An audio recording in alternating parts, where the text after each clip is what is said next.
Bismillahirrahmanirrahim. Falënderimet dhe lavdërimet tona gjithmonë qoshin për Allahun xhalla shanuhu. Salavat e selamet ja dërgojmë pejgamberit ton Muhammed Mustafas alayhi salatu wassalam. Paqja dhe mëshira e Zotit qoshin mbi të, mbi familjen e tij, mbi shokët e tij të ndershëm dhe mbi mbarë ata që ndjekin rrugën e tij në ditën e gjykimit. Të nderuar të shikues vëllezër dhe motra, kudo që jeni na shikoni nëpërmjet ekranit të Besës, ju përshëndes me përshëndetjen islame. Selamun alejkum wa rahmatullahi taala wa barakatuhu.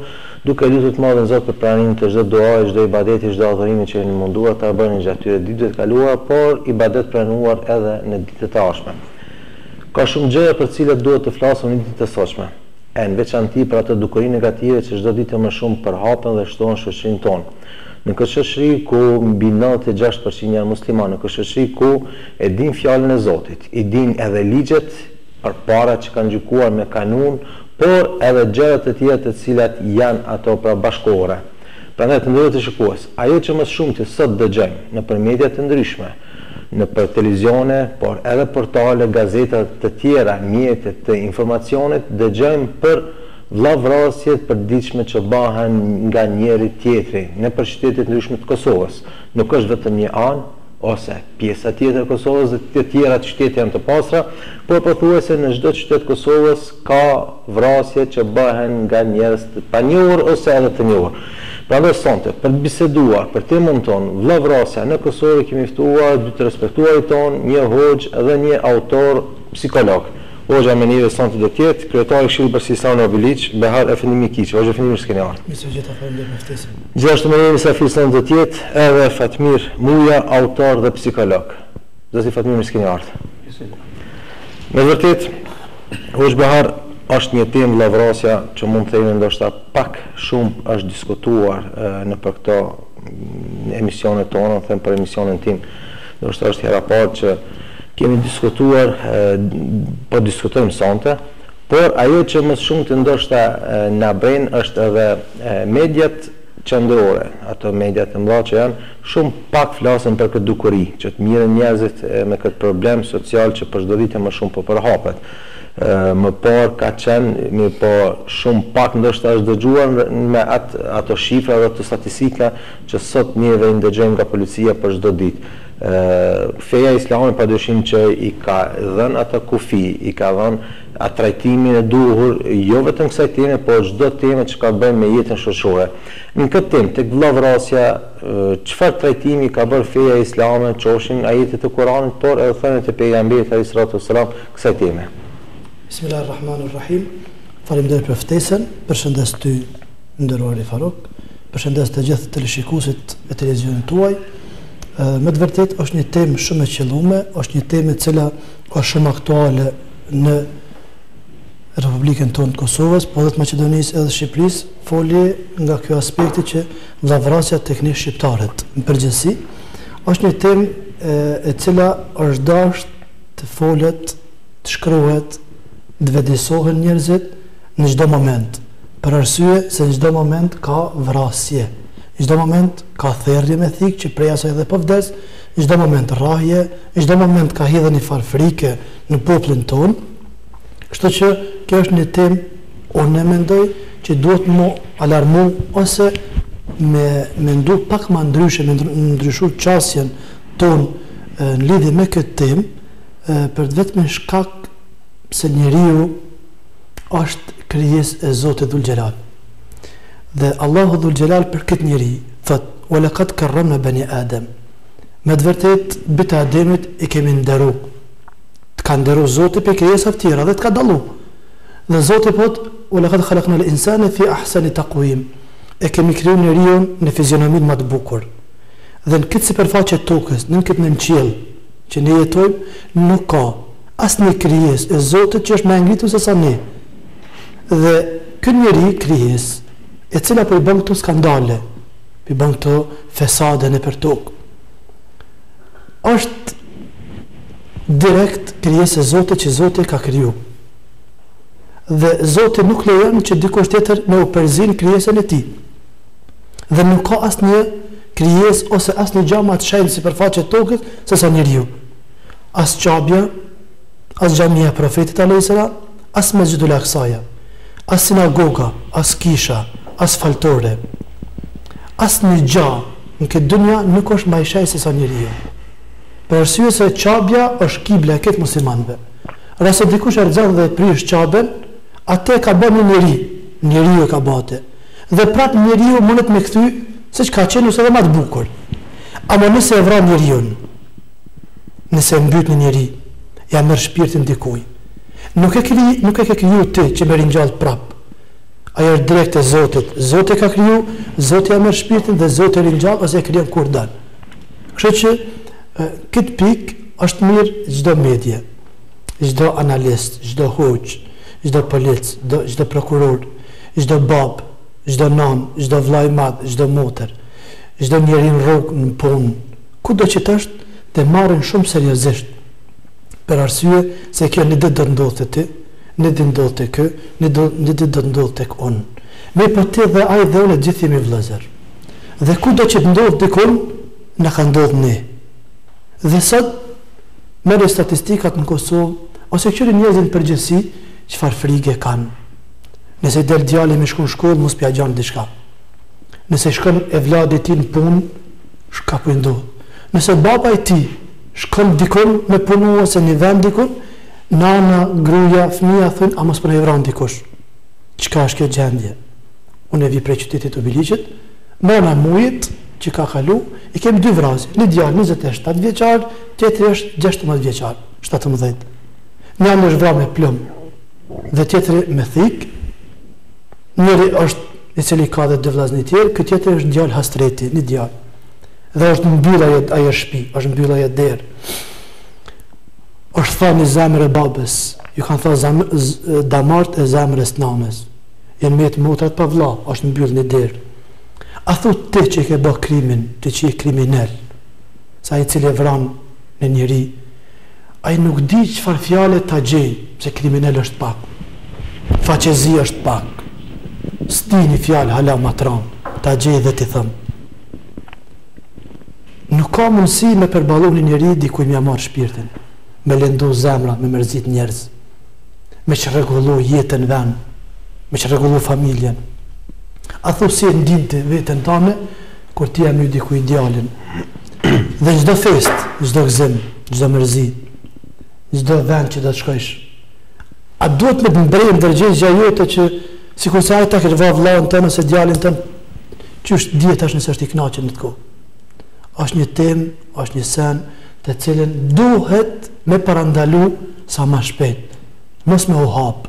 Për çdo ditë ndëgjojmë lajme, për çdo ditë ndëgjojmë nëpër portale, ose u vra, ose u therr, ose tentim vrasje, ose plagosje, ose rraje.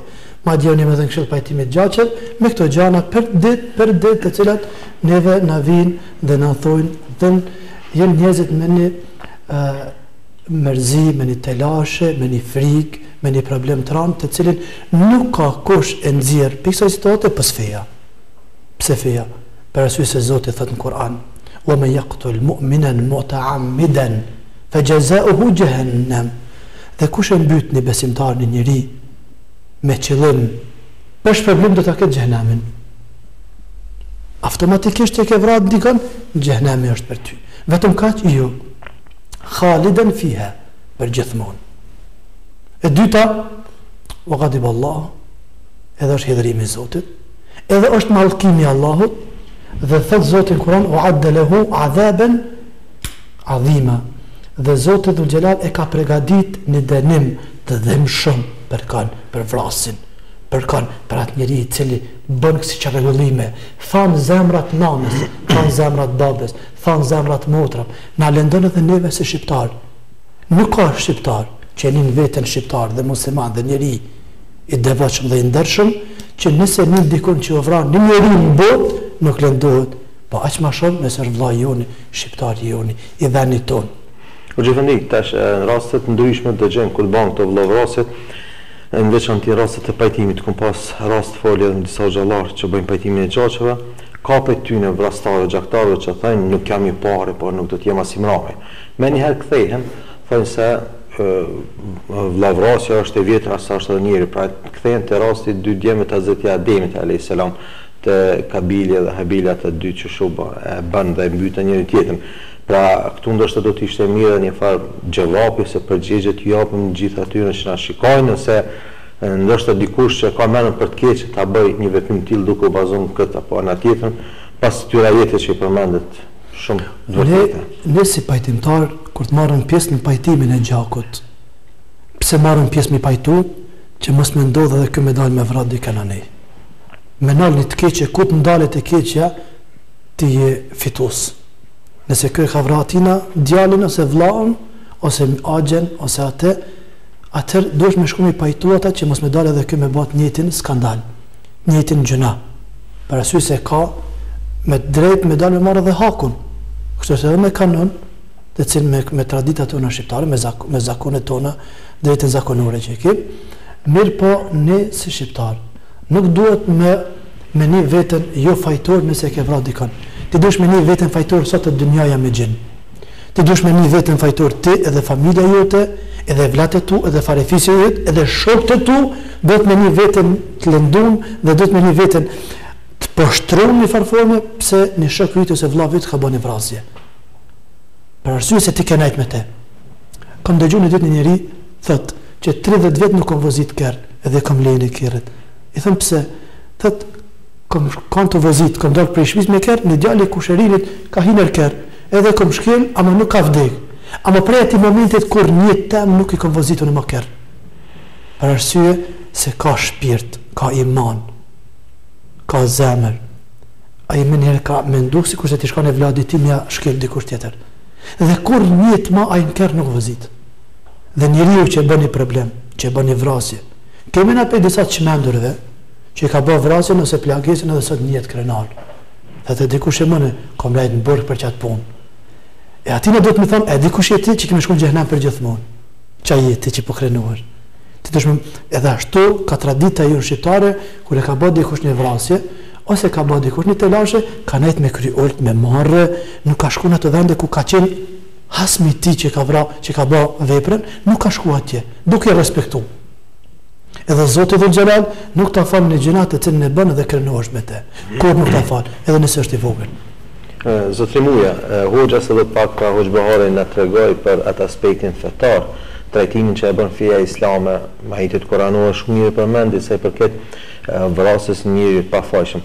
Po dëshiroj pak të dëgjoj edhe nga ju atë aspektin psikologjik, pasi që jeni pra e keni edhe atë lëmin tuaj psikologjisë, përveç që jeni autorë disa vazhdeve, shkrimeve, po edhe këngëve ilahie të ndryshme, po në intereson dim pak në atë aspektin psikologjik. Çfarë trajtimi bën psikologjia vllavrasjes dhe çfarë më pas do të bisedojmë për atë çfarë zgjidhje i japën për këtë raste.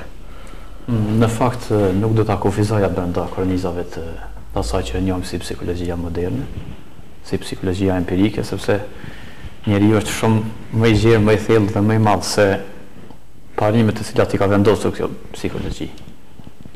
Do të kthehem te një rrëfim, do ta shpalos një rrëfim të një bisede mes mësuesit dhe nxënësve. Një ditë një mësues në mënyrë fare spontane u thotë nxënësve vetë, pse bërtasin njerëzit kur janë të zemëruar? Pse e ngrenë zërin kur janë nervoz?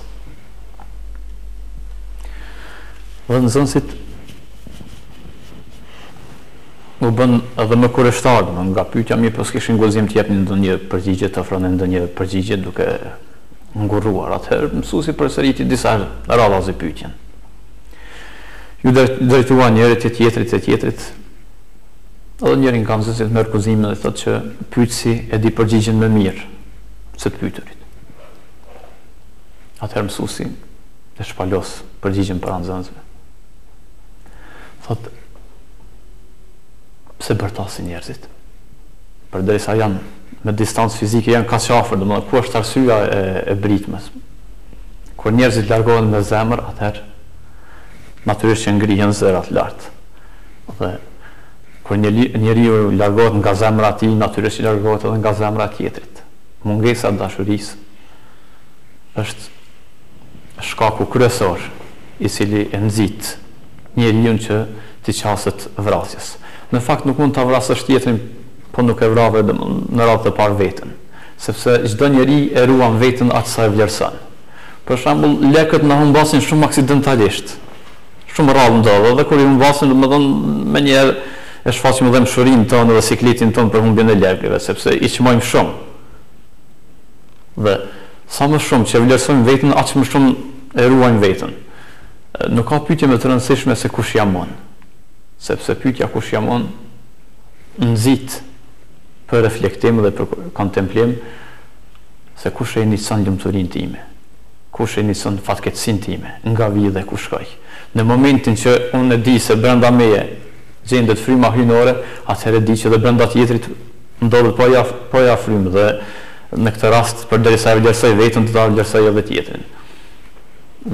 Pasoja më negative është kur në shoqëri si kjo e jona, në shoqërinë shqiptare, domethënë kemi edhe një sfond historik, do ta quaja tragjik, për punën e gjakmarrjes, sepse nuk përjashtohet mundësia që ndodhin aksidente, ka inflacione mendore, ka raste psikopatologjike, kur njeriu vepron domethënë nga forca shumë të parasyshme, të pavetdijshme. Mirë, po kur kjo kalon, kur vllavrasja kalon në botë kuptim, atëherë kjo i bëhet edhe pjesë e traditës. Dhe i gjithë ky botë kuptim rrjedh nga dashakëtësia, pranohet nga frika dhe zhvillohet nga marrësia. Është vërtet këto fjalë që i thotë, vetëm nëse i analizojmë secili prej nesh këto pasojë që i përmendet, pra sa do pak do të vlenin shumë mirë që secili ta përmirësoj veten, po mbi gjitha është ajo pra që përmendet, pra dashuria, ajo që pra mungon sot në këtë ditë, në këtë shekull modern, në këtë ditë kur teknologjia ka bërë vetën ka hedhur shumë përpara, ndërsa ajo mbrenësia jonë, dashuria jonë si ishte më parë, ajo pra mungon. Hoxh Behari, kthehemi atyre aspekteve ose shkaqeve, sebepeve që më shpesh i vijnë deri tek vllavrasja, cilat janë më të shpeshta pasi që ju jeni edhe në grupin e pajtimit gjashëve, ka jo pjesa juaj atje, sepse më sa di se cili rajon në Kosovë ka atë pjesëtar të grupit pajtimit gjashëve që mirë më shumë. Cilat janë ato raste ku më shumë ju keni pasur si shkaqe kryesore që i ka sjellur deri tek vllavrasja ta bëjnë mes vete? Unë deshta me kthy pak më mrapa historisë dhe me shpjegu pak më gjërësisht të shkaqet e vrasjes, po edhe të vetvrasjes, po kjo temë është tjetër. Këtë rast kur njeriu e vran dikën, ka dhe arsye të veta, ose është i çmendur, ose e shtyn dikush për njerëzve, e ai që kryesori që e shtyn është shejtani i mallku, ose është një njeri i cili manipulohet lehtë dhe rrokin emocionet e tina momentale dhe mandej bjen pishmon çka bën. Kthehemi pak të historia e profetit alayhis salam. Me thonë ja Rasulullah, është këtu një gru këtë lagjën tonë, falet, agjeron, shkon haxh, nuk lën punë pa bërë të mirë, i ndihmon fukarave, e ruan derën e saj, ama me gurën e saj ne vëllëm na bën, te lashën na bën. A ishte më daburën për i grusa fëmijë me zvete, a ishte njerët në për ragja, a ishte më vra, a ishte në për burgje. Ajo kryesore është që njeriu duhet me kujdes për gjuhës të vetë. Se me gjuhën tane e lëndon tjetrin, me gjuhën tane dikon e fut në borg, me gjuhën tane dikuj e hu pasurin, me gjuhën tane ishte edhe më vrat dë njerës. Më dhëtë për shtypjet madhe një ditë ndëgjësha një musliman në Amerikë, ku ja kishte vrat djalin një jo musliman. Dhe e këshin dhamë mediat në për bot, në për portale, në për internet, këtë thot që ju ka vrat djali, thot atina, thot o biri em, para me ndo është të ranë, ajta ka vrat vladin dhe ti po i thua biri em, o në gjëgjë, në gjëkat. Nuk jem thot i hidhrum me ty, po jem i hidhrum me shejtanin tëm që ty të ka shti ma vrat vladin tëm. Zotë i pot, inë shejtane, kene lë insani aduan mubina. Shejtani është armik, i përbetu me njëriut. Pse? Veç me të shti, ma të zeza, ma të këqia, ma ato gjanat e cila e që regullujnë edhe vendin ku jeton, edhe jetën. Dhe kjo është kryesorja, gjuha jote, shejtani jote, largësia jote prej dinit Zotit, prej fesë dhe prej Kuranit. Pejgamberi alayhis salatu wasalam thot, nëse armin e drejton vllaut tën, edhe nëse e ki prej nane prej babe, vlla për nanë për dhe ja ke drejtu armën. 70.000 melaçe mallkojnë deri të hesh armën. 70.000 melaçe para mendo. Me lut 70.000 melaçe për ty dhe thu, o Allah, unë jam mirë i keq, thon për mua, ndohet ty në për mua. Po me të mallkuar 70.000 melaçe, atë po të largon feja. Për ty në gjana. Jo më vra dikën. Pejgamberi sallallahu alajhi wasallam ju tregon sahabët vet. Ju thot i hekum mirë për juve, runo për 7 gjunahet më dhaja. Për thënë që vetëm ja Rasulullah. Për të shirku billah, wa sihr, wa qatlu nefs. Edhe vazhdojnë tjerat. E treta është vrasja e njeriut pa të drejt, pa hak, ku s'kin drejt, me gjuhë dhe me vradiken. Edhe në mënyrë shumë hipotetike, rase diku i thu me gisht, ti, vish nëse dhe më hidhru me ta, ose dhe me bo vish lafe me te, atër kër e ke bo diku me një gisht, ka dalë se një 3 gisht e ke drejtu vetës tane. Njerë vete me rru, me vetën tane. Largimi prej fesë, largimi prej edukatës. Mos najtja me njerëz të ndershëm dhe të mirë, të cilët frymëzojnë, mos me shku rrugë gabume. Ne kemi vrasje të ndryshme në Kosovë. Kemi vrasje të rinis. Kemi therrje, rrehje, probleme të rinis. Kemi pak më të mëdhej. Edhe kemi prej burra, që dërthet ma ka bëhë këto dhe peri natën e bëj këtë. Dhe shka falë sa dush, falja të të ju, se për vjeni natë. E bashkë të shejtani është që për manipulem me ty. Zotë për të maj mirë për juve që falë. Zotë në kuam për inna Allah ma asabirin, Zotë është me dërimtartë. Edhe pse ty për të sëlmon, edhe pse ty për të shanë, edhe pse ty për të bënat keqe, ti bënë i durushëm dhe bënë falës, se Zotë ta kompenzon me matë mirë. Dhe këtu neve jemi në një mjegull, poplë ju, për arsye se nuk lexojmë spaku për Kur'an për fuli. Nuk e ndëgjojmë, nuk e dim, për të arsye dhe veprojmë. Mandej, kur për gabojmë, atër për është vonë. Atër është vonë. Unë nuk e di në njeri i cilë e vret dikon dhe ja mërë shpirtin atina. Unë nuk e di a njeri që është monit me hangër bok shlirë. Nuk e di a njeri që është monit me flajtë. Nuk e di a njeri që është monit me dalë në Bajram, ose Ramazan, ose në festat ndryshme, kombëtare, fetare, ose ka thirë i afërmit i ndarësëm. Unë nuk isha mujtë me marë pjesë. Isha shku, isha ikë dikur me një qysh me një vend, vetëm kisha kaj dhe isha mërezit, dhe tjerë dhe ju kësha thanë, Rome se këmë bakit gabim, mos e bëni, se o gabim i ranë. Kanë thanu njështë e menqur. Dy gjana, masi që dali nuk thejhen më kur, atër ki kujdes. Fjallën që e qëtë e lëndëm diken, së ne këthen më mrapa. Edhe plumi që dhe le vret dikon, nuk e këthen më mrapa. E lidhet fjalla, gjuha, gishti, paramendimi, zemra, shpirti jetë me vrasin e të tjetërit. Ama paramendo, Zotë e ka kriju, nana e vete ka mojtë në barkë, dhe i ka dhonë gji, dhe i ka eduku. Baba ka punu për te, familje e kanë rritë, djallë hastreti, e kanë rritë, e kanë mojtë para durve.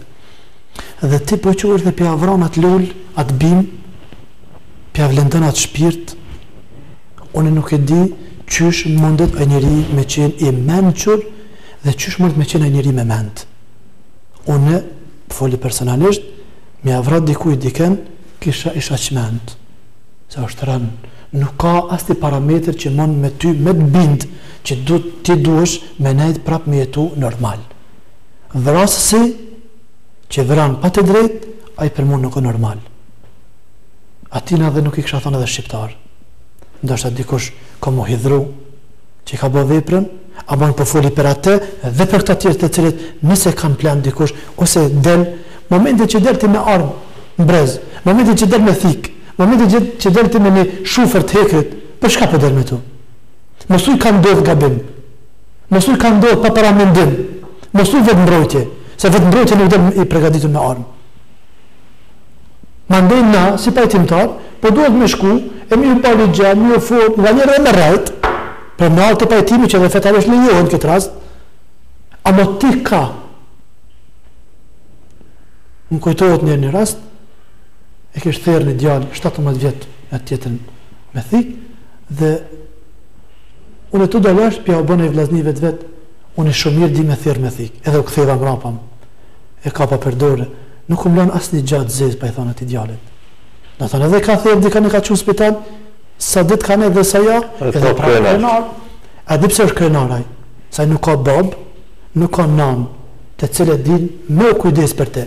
Unë ka rastësisht në ditë të qy në për portale, Irlanda në vitet 70 dhe 80 e kishte rinin e tyre dëzhytën në drogë, në alkohol, rrugëve të flajt, që rregullon 45%.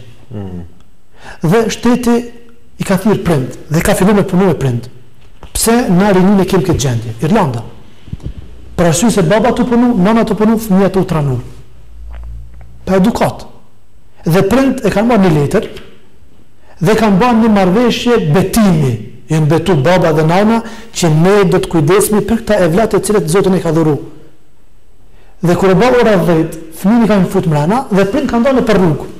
Mos po gjallë diku në fëmijë i cili ka me rrugë dhe me marrë me qumë eduku. Dhe shteti në atku ju ka dhënë ka 400-500 parë të asaj kohe ata fëmijët e cilët shkojnë për sporte. Në karate, në futboll, në atje që mu marrë me diçka. Dhe kur ka në vitet e 90 ka dalë 5% që ta njerë që ka mjetë në për rrugë. Ama i ka pështu, sot tek ne në Kosovë urgjent duhet baba dhe nana të mirë me vlatë e tyne. Baba në punë, nana në punë, fëmija në rrugë. Baba në punë, nana në punë, fëmija në drogë. Baba në punë, nana në punë, fëmija në raki. Baba në punë, nana në punë, fëmija në vrasje. Edhe në hajni. Dhe këto duhet me gjithë një qelës. Dhe qelës jenë vetëm 2 prind. Rase prind jenë të edukum, rase prind jenë besimtar, rase prind jenë shqiptar për një me, edhe vlatë e tyre do dalin si kur prind e tyre. Rase mirësh me ta. Hajde të bëjmë një statistikë në Kosovë. Kush prej prindve nalet njëherë njavë me vlatë e vetë me diskutu haptazi. I thonë qikës, djalit, ordnani, qka ju mundan juve në këtë shpi? Qka keni pasionet e juva? Qka keni pengesat e juva? Nuk ka. Se cili të marrë me biznes, me punë, tani në fund kur që ndodhë, shka o ba, Zoti ka shkru kështu. Zoti madh e ka lënë njeriu në lirë. Unë e këtu jem tavolinë. Unë e tash ka mundësi me rrotullu këtë tavolinë. Ka mundësi dhe me ta gjuuj ty. Ka mundësi dhe me bëna i skandal të. Ama Zoti më ka lënë të lirë, më dhe me bë atë edhe me najse njeri. Zoti të ka lënë të lirë, të ka dhe mendjen, syrin, dijen, të ka qu pejgamber, libra të qejta, djetar, ulema, hoxhelar, shkencëtar, për ti mu eduku. Dhe prap nuk edukohesh, për arsye se prind nuk janë të edukuar si duhet. Zoti Muja, po kthehemi sërish në atë aspektin psikologjik. A mund të themi lirisht se roli i mediave shumë i madh në në vendin ton, nëse sikur do të mirëshin më shumë me çështjen e vllavrasjes, por jo vetëm vllavrasjes. Ka edhe shumë dukuri tjera negative që po ndodhin në mesin e shoqërisë tonë. Ato që çdo ditë më shumë përshojmë që rinia shkatërrohet dhe shumë pak debate bëhen, qoftë nivel të mediave qendrore, edhe ato lokale, po edhe në nivel qeveritar shumë pak ndoshta dëgjojmë për këto kurse të veçanta që bëjnë trajtime të veçanta për njerëz që kanë probleme psiqike, për probleme familjare që përmendi Hoxha, që nëse ka gjëra të tilla të mirën të sqarohen. A do të ishte roli i media i madh sikur të mirëshin më shumë me këtë çështje, të bënin dokumentare të ndryshme, tregonin për raste në të kaluar nëse kanë ndodhur vllavrasje ose raste për anën pozitive siç përmendi Hoxha për rastin e Irlandës. Media kryesore për secilin individ është familja dihet. Në sistemin, edhe në botën bipolar, në sistemin mondist dhe kapitalist, edhe në postmodernizëm gjithmonë familja është hapi i parë. E dim që edhe në të shkuarën dhe mund në sistemet e sapo përmendura. Ka qenë modernizmi sekularist me premisat e tij, dhe vetë ndryshimi i bot kuptimit nga i tradicional të ky modern e kanë nxjerrë gjyshën nga shtëpia dhe ka çuar në shtëpinë e pleqve. Nadën e kanë nxjerrë nga familja dhe ka çuar në punë. Dhe kështu zbehet roli, fillimisht roli dhe figura e nënës në shtëpi. Gjithashtu edhe baba ka dalë në punën e tij, ndërsa fëmia ka vajtur në qerdhe, në kopsht, në institucion arsimor dhe edukimi ka ngelur në dorën e shtetit shprehimisht. Dhe pyetja që mund pasoj tash është ku jemi ne me sistemin arsimor. Sa fëmijë qohen me gëzim për të vajtur në shkollë dhe sa fëmijë janë gëzuar sot në vendin tonë që nesër kanë pushim. Kohëve të fundit, duke filluar nga fëmijët e mi, më kam zhvilluar bisedën pse shkolla është kaq e mërzitshme, është e bezdisshme për ta. Dhe ku duhet i bëjmë ndryshimet që ta ngjallën atë aspekt, atë dimension që folëm më herët, dimensioni i dashurisë, sepse dashuria ka oponentët dhe kundërshtarët e saj. Urrëtia nuk është e kundërt të dashurisë. Është vetë frekuencë e dashurisë, po. Kundërshtarët e dashurisë janë indiferenca, kur je indiferent. Shembull, çka të zemron? Pse të zemron? A mund ta kontrollosh, a mund ta shohësh zemrimin? Kur të kanoset, si mund ta shmangësh? Në psikologji zemrimi është quajtur si çmenduri e përkohshme, sepse nuk është të thënë gjithsesi ta godasësh tjetrin. Mund të kthesh në dhëmë, do ta godasësh edhe jashtësekun, edhe të bërtasësh edhe. Për të vrarin përfundojnë gjitha hallet edhe dilemat, për vrasin nuk përfundojnë asnjë. Prandaj kthimi i parë është familja dhe kthimi i dytë është rishikimi dhe ndryshimi i sistemit arsimor. Atë edukatë të cilën e marrim në familje, ajo na orienton edhe se si të sillen me mediat, si të sillen me rrjetet sociale, sa do ta ndërtojmë të fortë karakterin që të mos ndikojë tek ne. Është vërtet që ne nuk mund ta minimizojmë rolin dhe ndikimin dhe jo se cili ka karakter të fortë. Mirë, po një edukimi fort e bën që të rezistosh edhe ideve negative të cilat shpërfaqen çdo ditë në rrjetet ndryshme sociale. Duke pasur parasysh që ne vetë dhe fëmijët tanë do më jemi me orë të tëra para rrjeteve sociale. Herë jemi për çështje biznesi, herë për çështje interesi, herë për të shuar kohën këtë të tjera, mirë, po fëmija është imitator në fillim. Nëse unë jam gjithë ditën në kompjuter dhe fëmija im do të jetë në kompjuter. Nëse unë jam gjithë ditën në pazar dhe fëmija im do t'i pëlqej të jetë në pazar. Nëse unë jam gjithë ditën duke përgojuar dhe fëmija im do mësot po me këtë dukuri. Nëse unë jam gjithë ditën duke shkruar e lexuar, po dhe fëmija im do të mësot me këtë dukuri. Pavarësisht sa është natyrshme ose jo. Sepse edhe natyrshmëria do të dalë ngadalë zë edhe prishet si puna e qumshtit i cili dalin ngrohtë, po sapo përballet me temperaturat më të larta do të prishet. Dhe përkushtimi ynë nuk është që tjerëve të themi nëse kanë mirë apo keq. Do të ishte mënyra më e vrashtë. Përkushtimi ynë le të jetë që secili ti thon që ti themi që çdo veprim prodhon një pasojë të caktuar. Mirë, po për ta marrë gjithë autoritetin dhe kredibilitetin, sigurisht që një familje shëndetshme do të prodhojë edhe individ të shëndetshëm dhe pastaj këtë ta përqojmë edhe në një sistem të reformuar të arsimit. Gjithçka ka të bëjë me faktorin moral.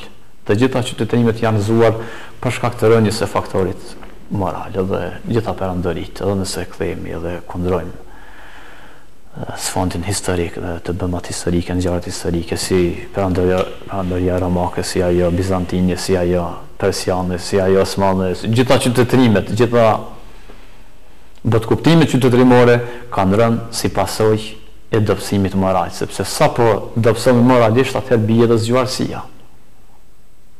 Çfarë na sjell deri te nuk mund të themi as vendim për vrasjen e tjetrit. Të ky gufim, të ky inflacion mendor mund ta quajmë me gjuhën e psikologjisë. Dhe pse mund vim deri në një shkallë të tillë të saktuar? Sepse ne themi vrasjet njerëzore, vrasjet janë të gjitha njerëzore, sepse shtazët nuk vrasin, asnjë shtaz nuk e vret specien e vet. Një luan nuk vritet me luant. Dhe një tigër nuk vritet me tigra të tjerë. Njeri është e vetmja specie e cila punon për zhdukjen e llojit të tij, nuk e fillua piknisja kryesore është realizimi i dëshirave të egos, dhe dëshirave të ulta, dihet ato, me që jemi edhe një emision të kësaj natyre, mund t'i rishfaqim, mund t'i ripërmendim prapë ato tre faktore të cilat ja afrojnë profetit pikërisht biznismenët egoist në vendlindjen e tij, i ofrojnë pushtet shumë, pasuri shumë dhe realizim epshesh. Dhe e gjithë kjo kërkon një kalkulim. Ne themi që është problem kjo çështje, është problem kjo gocë, është problem kjo fletë ose kjo tavolin, po. Nuk ka probleme, ka perceptime ngjarjesh. Nëse ngjarjet ne i perceptojmë si të ngatruara të koklavitur, ato automatikisht janë probleme. Çfarë ndodh? Nëse një problem është i zgjedhshëm, nuk ka nevojë të shqetësohemi. Nëse është i pazgjedhshëm, shqetësimi nuk kryen asnjë lloj pune. Është i panevojshëm. Hoxh Bahari, kthehemi sërish te ju, ajo ana pak më fetare, më islame. Kemi pas raste të shumta që keni bërë pra ju gjatë kohës se jeni imam në Obiliq, po edhe për atë Obiliqit, ato pajtime që keni bërë, qoftë pajtime të lehta që kanë qenë, po ajo më e rënda pra tek vllavrasja. A është vështirë shkosh si një hoxh pajtimtar, kërkosh faljen e gjakut për tjetrin? A është vështirë në ato momente që kërkosh një gjë të tillë dhe sa kërkon mund për të arritur deri te qëllimi që e keni ju? Mas pare të është problemi kryesor është dhimbja. Se në momentin që ti ballafaqohesh me atë familjen e cila ka psu, në atë moment ti je i dopt. Se ta shfaq, ta spjegon një zullum i cili u është bë asaj familjes. Një mërzi e madhe dhe disa gjëra të cilat nuk i përballon njeriu. Për këtë arsye dhe shumë herë mundohesh që me spjegu dhe me pru shembuj të ndryshëm, mirë po ka ana morale, psiqike, vetë si person bllokohesh. Se është të rënd. Je të fol për një person i cili është rrit, është babur, ka hindhe. Për një person të cilin e kanë pas fizikisht, e kanë ndje, kanë jetu, me të kanë hangër dhe kanë pi, me vlad vetin, dhe ti po shkan dhe thu, hej, që edhe falë ma këtë gjak. Mirë po, më kujtohet një ngjarje interesant të Omer radiallahu anhu, ku një njeri ka arë me deve, dhe ajo devja të cilin ka arë dhe njeri prej një fshatit, me vetë diçka Omer radiallahu anhu, lidhje me fen, ka zgjatë kokën devja dhe ka hangër në kopshtin e një njeriut. Dhe njeriu kur ka pa që kjo për dëmton kopshtin e tij, bashkën e tij me një fjalë, e ka marrë një gurit madh dhe i ka rënë kry devës dhe e ka myt devën. Ky zoti devës kur e ka pa që deva e tij ka ngordh, e ka marrë nitin gurë dhe e ka myt atë njeriu. Dhe tash djem do kanë marrë, kanë dalë djem, kanë pa, ka vdek, e ka myt babën, vras, e kanë marrë dhe kanë çuar Omeri. Omeri ka qenë kryetar. Me thonë Omer që ky ne ka myt babën ton. Omeri thotë është e vërtetë të po Omer. Thotë pse? Thotë për shkak se deva jam ka dëmtu bashkën e këtij, ani thotë devën thotë na ta paguajmë, ama gjakun e babës tonë qysh. Thotë ata donë me paguna, ne paguajmë edhe gjakun. Ky njeriu i thotë Omer, a më jep 3 ditë leje. Do me shku larg në fshatin tim, se unë jam njeriu më i besueshëm në atë rreth. Dhe këtë njerëz pasurinë që e kanë e bin tonë sikur banka në këtë rast. Dhe ne kom shef dikun që edhe gruaja nuk e din. A ka mundësi të shkoj vetja u kthej pasuritë e tyre dhe prap kom ardh. O më thotë nuk besoj, e duani garantues. Dhe lim kë garantues për shokët e pejgamberit që kanë tash në Omerin, nuk do asnjë njeri garantues. E Budher al-Ghafari thotë unë Omer. Për thotë Omeri e Budher, e njeh thotë ju, a për të thotë po një garantues thotë po. A më nëse kë nuk vjen te ti, veç përshëndetë me familje, thotë ukri. Dhe kë hin e Budher, për presën e ditën e dytë, ditën e tretë kur ka ardhur, më ekzekutu hakmarrja, e Budher për shkak në kohën që nisi nuk po vjen njëri. Dhe ka ndalë te vendi ku ka pas më ekzekutu e Budher. Dikush për shkak lart të ardhur me kali, kalers. Thotë pritni se mos o ky njeri. Dhe në atë moment ka dalë ai njeri. Omeri thotë o Budher, kjo është tash me rëndësi. Ty që ka të shtyni me hi dëshmitar, garantues për këtë njeri. Thotë që mos mendoj njerëzit që ummeti Muhamedit alayhis salam nuk ka më garantues, edhe pse nuk e di fonë garantoj. Pi thënë atina, pse të ti u ktheve? Thotë të dim bota që ne çka jemi musliman e mbajmë fjalën. U çum ta djemt, po thonë e folim gjakun e babës. Mi thotë Omer, e pse? Thotë Omer, po dojna me tregu që muslimanët janë falsa. Për këtë arsye njerëzit ka shumë falsa. Një ditë e lexoisha një ngjarje të interesant, kohën e Imam Malikut. Imam Maliku ka qenë dietari i umetit i dytë, ka qenë Ebu Hanifa Imam Maliku i dytë. Ka ardhur njëri te Imam Maliku dhe i ka thënë: "O Imam Malik, Thatë nana jam po vjen po më shqetëson, subhanallah. Kjo me të vërtet është me të lanë mendja. Thatë vjen nana jam dhe kërkon për me pasuri, une me shpenzu për te. Ama gruja dhe fëmija nuk përdojnë. Të dhe me spëdu. Shka për bananës? Dhe i thëtë, Imam Maliku thëtë e ki nanë, ajo është nanë e jotja dhe të vëtë me majë se ki obligim. Dhe s'kip se vdes nëse nuk i del hakesh nanës edhe babes. S'kip se vdes. Atë rrën këtë dynja. Vjen nana me ditë me kërku të kjo prap pare dhe ushqim e përzan. E përzan për shpis. Del kë njeriu rrugës, disa hajdut rrugëve ja marrin pasurin edhe rrehin shumë, mirë po dhe dora e djathtë i paralizohet. Një nana e vetë që këtë djali ti ka pas një aksident dhe vjen e zhe. I thëtë o birë, e këta kush ta ka ba? Thëtë ti oj nanë. Thëtë pse? Thëtë sa kom qenë të të dhanë ty dhe të të ndihmoj dhe të të këshyrë, gjithmonë kom qenë mirë. Momentin kur a ditë kom përzanë, dhe që kjo dora jam që unë ty të kom dhanë nuk ka paralizu për shkak tonë që ti e jedhnu me mu. E nana i ka ngri dur, ka thonë, ja Allah, liro djalin tem dhe falja gjinohet. Këtu në Kosovë, është edhe një problem tjetër, që pëndodhin vrasjet, këto therdhjet, rahjet, burgimet, është edhe pika tjetër që rinia është largu pe i prindve të vetë. I bën zullën babës, i bën zullën nanës, dhe zemra ti e nem, e malka një ditë. Dhe malkimi i prindve, pa tjetër duhet me nëzanat person. Ke kushke. Edhe nëse është fëmijë hastretit.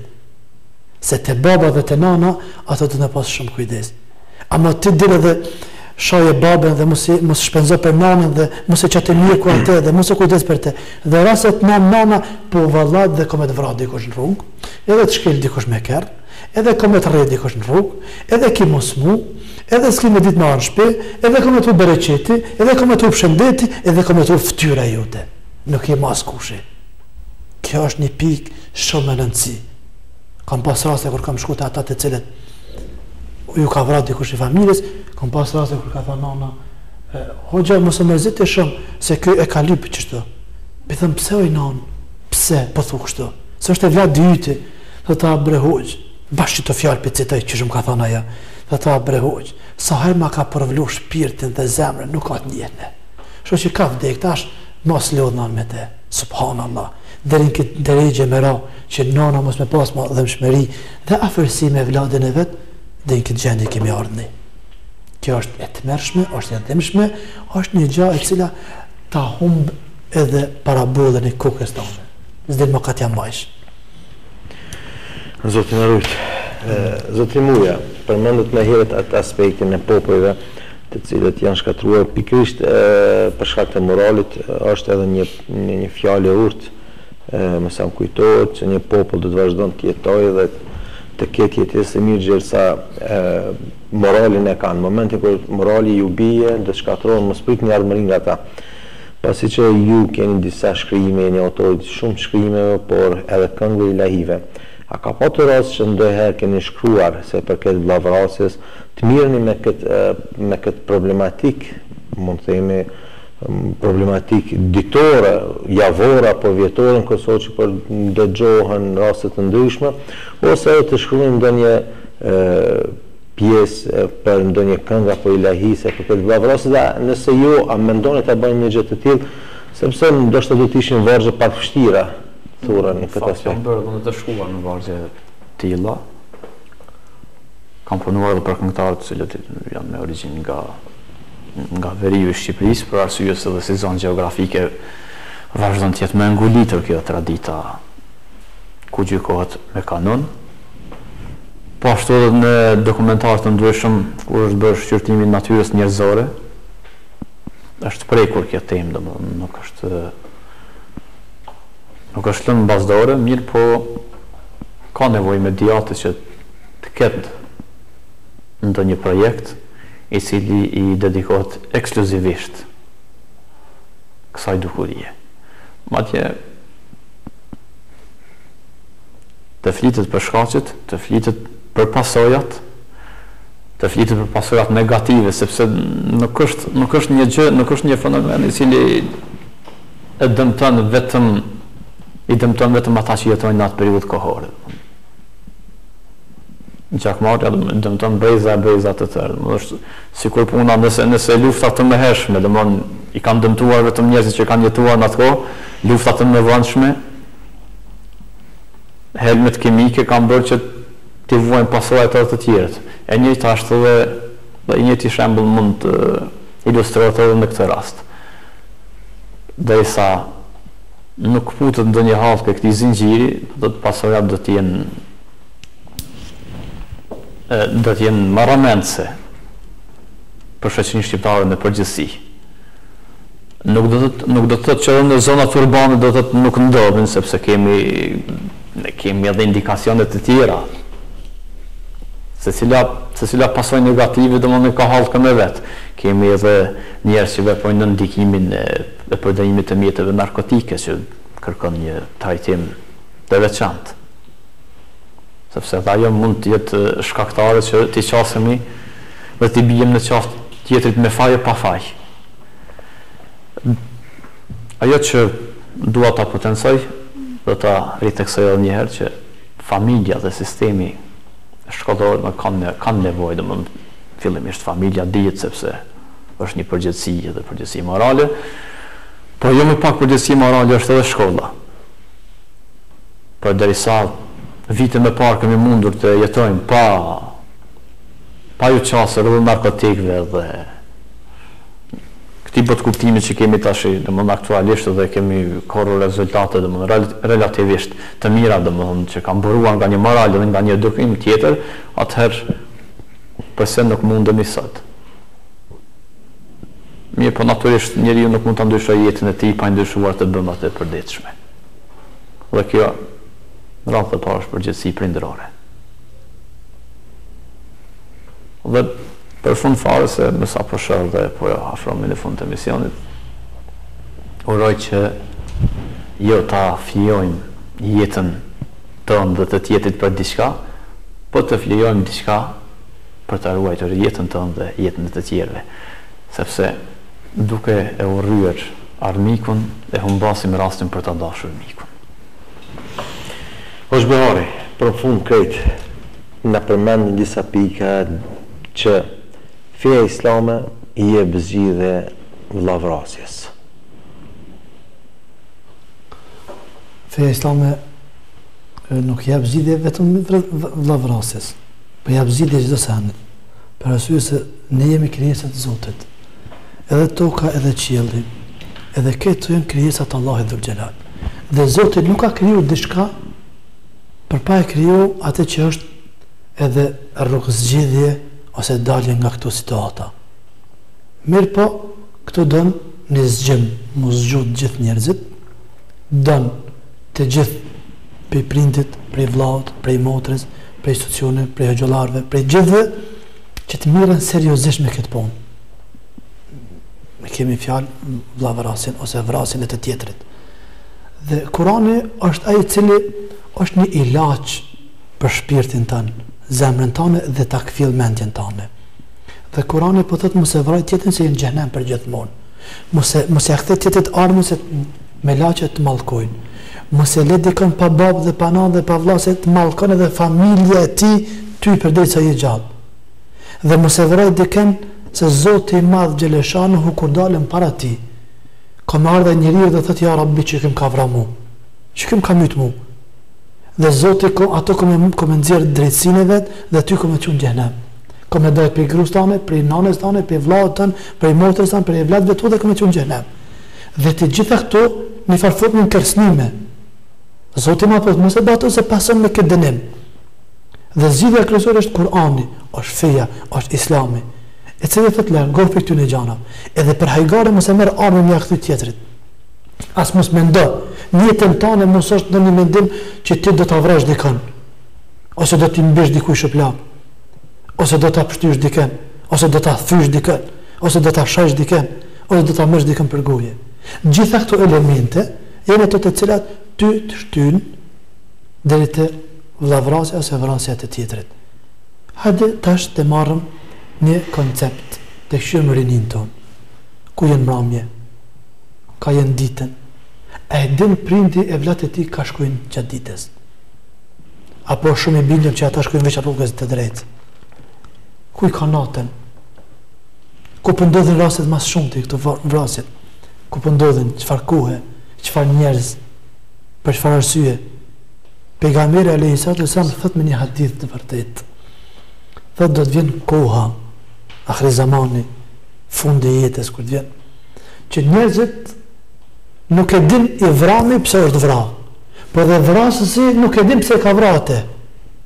Dhe sot ja pëndodhin, nuk e din pse ka vra, pa asë një problem të madh. Kjo është, nuk ka do me thonë do një telashe që e ka shty pa tjetër me vra. Ama dhe këj vrami nuk e ka bërë qashtë të telashe që o vra. Ama këj njeri ju në varë e ajë në borgë. Dhe familjen hasmeri dhe zemrat të thyne. Dhe frikë në vend. Një frikë. Rovi që pëndodhë. Jenë vrasjet që jenë pa paramendim, jenë vrasjet e cilat jenë aksidentalisht me kërë, me atë. Prap ka hum njeri ju. Ama nuk o vrasje. Ka ndodhë në aksident që më ndodhë çdo kuj. Kjo është më rëndësi që ne të vedisohemi. Per mu vedisu, duhet me një fillu për i rinis. Per mu vedisu rini, duhet mediat, portalet, duhet psikologët, duhet sociologët, hoxhallarët, prifshtrinjet, prindërit, shoqëria. Pejgamberi sa po thotë, je në moralin e shokut tën ose në fenë e shokut tën. Me atë që rrin çashtu je dhe ti. Rrin me atë që është i drejtë, i devotshëm, i respektueshëm, e adhuron Zotin, e respekton familjen, e respekton rendin të cilën e kemi në vendin tonë, atëherë dhe ti do të jesh i mirë. Ama në momentin kur ti nuk rrin me atë, s'rrin me atë, ti veç ke nevojë rregullime në tokë, fesade. Dhe këto e shohim si në Kosovë, si në Maqedoni, si në Shqipëri, ne jemi të folë mas shumë me shqiptarët, se këto më dhamë mas shumë ti, dhe në këtë pikë jam më i ndihshëm, nuk dëshiroj që asnjë njeri më vranë botë.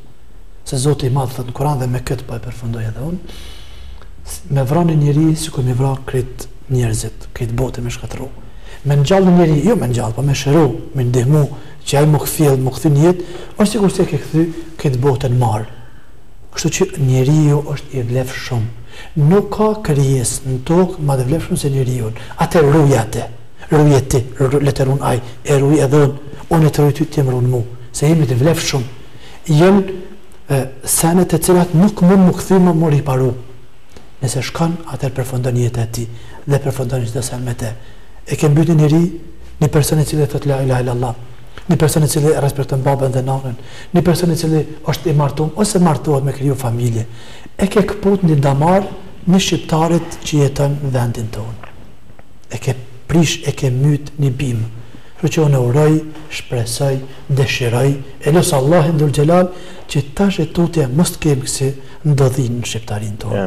E posa që është në Kosovë, mos lajmë nana pa djemë, mos lajmë gra pa burra, mos lajmë fëmi pa babë, mos lajmë shoqni pa shok, mos lajmë shkollë pa nxënës, mos lajmë punë pa punëtor, mos lajmë xhami pa xhamat, mos lajmë njeri cili i duhet i venit dhe e ke mbyll dhe e ke mbyt një person, e lusë Allahin e Madh që na e përmirëson neve, e lusë Zotin e Madh na e përmirëson parin ton, e lusë Allahin Dhul Gjelal na i ruan kufit ton, na i forcon ushtrin ton, na i drejton rinin ton.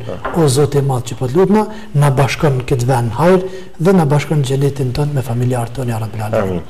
Është dhari, ka ndoshta padyshim që edhe shumë pika për cilat duhet flasim, qoftë aspektin fetar, por edhe aspektin psikologjik siç na foli pra dhe Zoti Muja.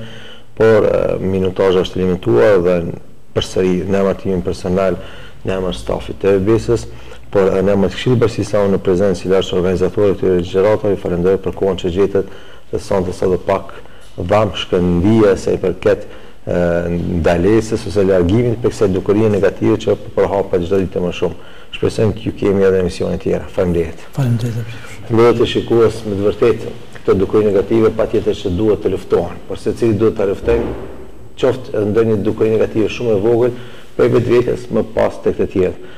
Vazhdojti që sa më pak vllavrasje, sa më pak vetvrasje, sa më pak dukuri negative të kemi, shoqërinë tonë, vendin tonë, vitin që po vjen, Me shpresë tek i madh Zot që do të takojmë në emisionin tjetër. Ju përshëndes unë Faruk Kukalla. Selamun alejkum wa rahmetullahi taala wa barakatuh. Faleminderit.